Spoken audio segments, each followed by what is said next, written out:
बहुचर्चित कोटखाई गुड़िया murder case में शुक्रवार को हाईकोर्ट की डबल बेंच के समक्ष मामले की सुनवाई हुई। मामले में दोबारा से जांच होगी या नहीं, इसके लिए अगली सुनवाई 3 मई को निर्धारित की गई है। वहीं गुड़िया के पिता का कहना है, पहले सीबीआई कहती रही कि गुड़िया रेप मर्डर मामले में कई लोग शामिल हैं, लेकिन अंत में एक चुरानी को गिरफ्तार कर अपना पल्ला झाड़ लिया, जबकि उनकी बेटी को जिस तरह से मारा गया वह किसी एक व्यक्ति का काम नहीं है। उन्होंने कहा कि 4 साल बीत गए हैं, लेकिन अभी तक उनकी बेटी को न्याय नहीं मिल पाया है। ऐसे में जल्द से जल्द उनकी बेटी को न्याय मिलना चाहिए और वह उसे न्याय दिलाकर रहेंगे। जबकि गुड़िया के परिजनों के वकील आशीष जमालटा ने बताया, शुक्रवार को हिमाचल हाईकोर्ट में सुनवाई हुई है। अगली सुनवाई 3 मई को रखी गई है। उन्होंने कहा, उन्हें उम्मीद है कि कोर्ट मामले की फिर से जांच के आदेश जारी करेगा। लंबे समय से ये जो मुद्दा जनता के जो स्ट्रगल से जिंदा रहा था, आप लोगों का बहुत बड़ा पार्ट रहा था इसको ऊपर उठाने के लिए। जहाँ तक कानूनी पक्ष पे अगर बात की जाए तो ये मामला 2 साल से ये कानूनी प्रक्रिया से होकर गुजर रहा है और इस पे हमने फादर जो गुड़िया के मदर कृष्णा देवी उनके नाम से सुप्रीम कोर्ट में भी ये मामला हमने उठाया था और वहाँ पर कन्वीनियंस के हिसाब से, क्योंकि जो CRPC की जो क्लॉजेज रहते हैं वो यहाँ पर हाई कोर्ट के पास भी मौजूद हैं और मौजूदा सरकार के पास भी मौजूद हैं, लेकिन वो उसका कब उसका इस्तेमाल करेंगे उसके लिए उनको फिट बैठता था यहाँ हाई कोर्ट के लिए, इसलिए हमने उस मामला को यहाँ से रिव्यू पिटीशन के थ्रू पर यहाँ दोबारा हाई कोर्ट में डाला था। लेकिन इतनी लंबी जांच हुई है, क्लोजर रिपोर्ट भी सीबीआई ने फाइल करी है, अब दोबारा मामला आपने रिट के थ्रू उठाया है, अब क्या लगता है क्या होने वाला है? आपको क्या लगता है कि अब न्याय की जो उम्मीद है वो बरकरार है क्या अभी भी? देखिए, जिस हिसाब से जो फैक्ट्स और पॉइंट्स डाले हैं जिसमें CRPC क्लॉज है वो डिपेंड करेगा कि फाइंडिंग्स में क्या आता है, क्योंकि जिस तरीके से आज इस पे रिजॉइंडर था, इसका तीसरा रिजॉइंडर है, हमने पहले नोटिस हुआ था सीबीआई को और उसके बाद हमारा रिजॉइंडर था और रिजॉइंडर पे आज जो बहस हुई है उस पर बहुत सी फॉरेंसिक से रिगार्डिंग जो सीबीआई की एजेंसी, जो सीबीआई खुद एक एजेंसी है, उसके साथ जो फॉरेंसिक एजेंसी भी सीबीआई की थी, तो जो कॉन्ट्राडिक्ट स्टेटमेंट है वो सीबीआई के अंदर से ही है, कोई बाहर का कोई एजेंसी नहीं कह रही है, क्योंकि फॉरेंसिक जो गुजरात का है एक्सपर्ट्स का मानना है कि इसमें बिरली बहुत से लोग 3-4 लोगों की पॉसिबिलिटीज़ होने की संभावना है। यदि इस केस में अगर 1% के लिए भी अगर पॉसिबिलिटी नज़र आती है तो गुड़िया के मदर, क्योंकि जो पिटीशन जिनका कुछ खोया है वो गुड़िया के मदर हैं और इस पर तो नोटिस होना भी बहुत ज़रूरी था। जब इस पर कंक्लूड किया है इस केस को तो उसकी तरफ से सीबीआई की तरफ से पूछा जाना चाहिए थी, जो जांच हमने करी है कि आप इससे सेटिस्फाइड है या नहीं। अगर उस वक्त पे ये बात की जाती तो ये मामला हाई कोर्ट या सुप्रीम कोर्ट में पहले भी आ सकता था, लेकिन नहीं आ पाया क्योंकि सीबीआई ने वो नोटिस नहीं दिया, इसलिए उनको पहले सुप्रीम कोर्ट। फाइनली आपको क्या लगता है कि सीबीआई ने कहीं कोई तथ्य छुपाने की कोशिश की और जल्दबाजी में केस को कंक्लूड करने की कोशिश की? से जो आज आर्गूमेंट्स हुए हैं, जो बहस है उस पर रिव्यू करने के लिए हमारे काउंसिल को भी कहा है कि CRPC के क्लॉजेज इसमें और भी इन्वॉल्व हो सकते हैं, जो हमने इसमें क्लॉजेज डाले थे, उसके अलावा और भी सप्लीमेंट्री क्लॉजेज इसमें ऑलरेडी मौजूद है जिसमें री-इन्वेस्टिगेशन की गुंजाइश हो सकती है। वो आफ्टर अगर इस पे इस 16 तारीख को जो चुरानी का केसेस अगर उस पे उसको प्रिजन होती है या सज़ा भी होती है, उसके बाद भी प्रिजन हमारे पास बरकरार है। इसका इस्तेमाल हम आने वाले समय में ज़रूर करेंगे। ठीक है, दरबार ने एक ठोक दिया केस। तो आपने अदालत से मांग की है कि दोबारा से जो है जांच की जाए, किसी और एजेंसी से करवाई जाए? थी कि भाई शुरू में भी दी थी, एप्लीकेशन दी थी, CM से मिले थे कि भाई हमें दोबारा CBI जांच करे। CBI ने जांच के आदेश दिए थे, लेटर दिए थे, मुख्यमंत्री प्रधानमंत्री के लिए आगे भेजे थे, तो जांच उन्होंने की है या नहीं की है वो जाने। आप जो सीबीआई ने जांच करी थी शुरू में, क्या उससे आप संतुष्ट नहीं है? नहीं है जी, देखो बाकी तो संतुष्ट थे। उसमें पहले मेरे पास आई थी CBI, हमने CBI ने बोला कि हम दूध का दूध पानी का पानी निकाल देंगे। मैंने कहा ठीक है जी। उन्होंने बोला कि जी 4 आदमी का काम है, 3-4 आदमी का काम है। लास्ट ईयर में जब आए तो उन्होंने बोला कि जी 1 आदमी का काम है। मैंने कहा जी 1 आदमी का तो काम ही नहीं हो सकता, जंगल में एक चरानी से इतना काम कैसे सूझना, 1 आदमी नहीं कर सकता। मैंने कहा हमने वो बात बताई थी तो उनको CBI को बताई थी, डायरेक्टर जी को आए थे, बड़े DSP आए थे मेरे पास बात में, मैंने उनके मुंह पे बोल दिया कि मैंने कहा CBI ने कुछ काम नहीं किया।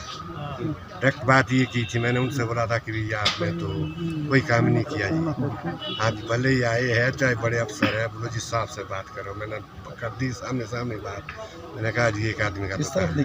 आज जो सुनवाई हुई है, आज जो अदालत में कार्रवाई हुई है, उसमें क्या बोला गया, आपने क्या अपनी बात रखी है? मैंने तो कुछ बातें नहीं रखी, हो तो वकील की बातें रखी है। जो वकील ने बहस हुई है, हमारी बातें तो क्या माननी होगी। ये मैं आपसे जानना चाहूँगा, जब से सीबीआई ने इसकी क्लोजर रिपोर्ट दी है, इस केस को क्लोज किया है, उसके बाद से सीबीआई के जो अधिकारी है, चाहे वो छोटा अधिकारी है चाहे बड़ा, किसी की आपसे बातचीत हुई है या क्या कहा गया आपको? हमें तो कुछ नहीं कहा गया। हमें ये बोला था उनको कि भाई आप सच बोलो हमारे पास की भाई रुपये कितने हैं।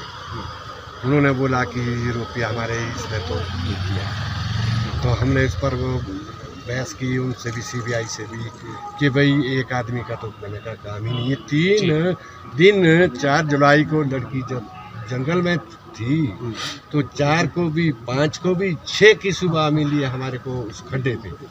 तो 3 दिन खरोचे आती, सब कुछ आता, कोई खरोचे नहीं थी लड़की।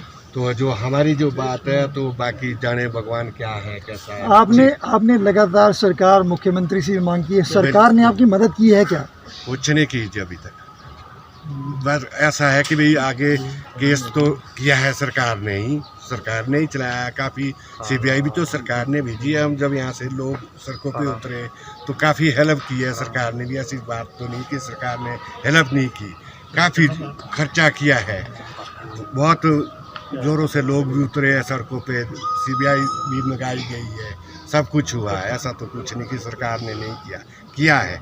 अब आपको उम्मीद है कि अब दोबारा जो मामला उठा है, दोबारा आपने जो रिट की है, उसमें न्याय मिलने की संभावना है? अब तो भगवान ही जाने। हम अब इसका तो हम इतने अंतरामी तो नहीं है कि ये तो भगवान के हाथ में। दूध का दूध, पानी का पानी मिलना चाहिए। हमें तो ये है कि भाई हर किसी को ना लगे जो है असली गुनाहगार है, हमें तो वो चाहिए। जांच आप कह रहे हैं कि सीबीआई के अलावा फिर आप अल्टरनेटिव क्या देखते हैं कि या कौन जांच करे? क्योंकि अगर सीबीआई की जांच से आप संतुष्ट नहीं हैं, सीबीआई से बड़ा तो कौन है? फिर सीबीआई करेगी, कौन करेगी फिर? अगर इस केस को तो दोबारा भी सीबीआई करनी पड़ेगी, सीबीआई को करना पड़ेगा। जैसा कोर्ट आदेश करेगा, हाँ जी, वो तो कोर्ट के आदेश हो या एजेंसी के थ्रू हो, जो भी होगा। अब इसमें चैलेंज तो नहीं कर सकते, कोर्ट कुछ नहीं कर सकते। ठीक है, जो कोर्ट का फैसला होगा हम उसको मान्य होगा। इसमें क्या है, उसमें राय कोई नहीं है। हम कोर्ट से गुड़िया रेप एंड मर्डर केस है जो आज लगा था माननीय उच्च न्यायालय में, उस पर कुछ मुद्दों पे बहस हुई। जो कोर्ट ने हमको 3 मई तक का टाइम दिया है उन प्रोविजंस को देखना, और उसके 3 तारीख को जो है उसकी सुनवाई होगी। ये जो आज याचिका में मांग क्या थी आपकी? याचिका में हमारी मांग जो है वो है री इन्वेस्टिगेशन की। जो सीबीआई ने जो कार्यवाही की है that is not complete. There are certain factors which point out that there are other culprits involved in the crime. Not a single person can do this type of crime. आप हमें ये बता सकते हैं, क्योंकि मामला सुप्रीम कोर्ट में भी जा चुका था और यहाँ जो सीबीआई थी उन्होंने क्लोजर रिपोर्ट भी फाइल कर ली थी, उस पर उसके बाद क्या आप लोगों ने इसमें रिव्यू पिटिशन फाइल करी है? क्या पूरा मामला क्या है? देखिए, रिव्यू नहीं है, ये रिट है फॉर री इन्वेस्टिगेशन। अभी जो मामला ज़िला कचहरी में जो है वो जो सोल एक्यूज है उसके अगेंस्ट है, और हम ट्रायल जो चल रहा है वो उसके अगेंस्ट है सोल। हम ये कह रहे हैं कि सिर्फ वो इन्वॉल्व नहीं है, इसके अलावा और भी जो लोग हैं वो भी इन्वॉल्व हैं, और ये चीज़ जो है सीबीआई कहीं ना कहीं छूट चुका है, इसीलिए हम री इन्वेस्टिगेशन की मांग करते हैं। इसमें और पार्टी और किस किस को आपने रखा? पार्टी केवल सीबीआई है। इस पर सुनवाई के दौरान जस्टिस साहब का क्या कहना है? जस्टिस साहब पॉजिटिव थे। उन्होंने जो कुछ प्रोविजंस थे सीआरपीसी के वो हमें कहा है कि आप you go through that and thereafter come on 3rd we will decide। ये मामले की सुनवाई आपसे जो है समझना चाहेंगे, क्या सीबीआई की तरफ से कोई दलील पेश की गई है? देखिए, उनकी दलील यही है, वो तो यही कह रहे हैं कि जी हमने जो है फेयर इन्वेस्टिगेशन कंप्लीट कर ली है और चलान पुट हो चुका और हियरिंग पे अभी मैटर है। लेकिन sir what is your apprehension इस पॉइंट ऑफ टाइम में? क्या एप्रीहेंशन है और क्या आपकी कोर्ट मैटर्स में there can't be any apprehension, but ये है कि we are positive in our case और होपफुली वी विल सक्सीड। मामले की अगली सुनवाई कब है और उस दिन क्या होगा? 3 मई को मामले की सुनवाई है। क्या होगा उस दिन? क्या देखिए, वो डिपेंड करता है, अभी जो आर्ग्यूमेंट्स होंगे उस पर डिपेंड करता है। 3 को आर्ग्यूमेंट है? जी ठीक है। अपना परिचय दीजिए। हिमाचल दस्तक वेब टीवी के लिए शिमला ब्यूरो की रिपोर्ट।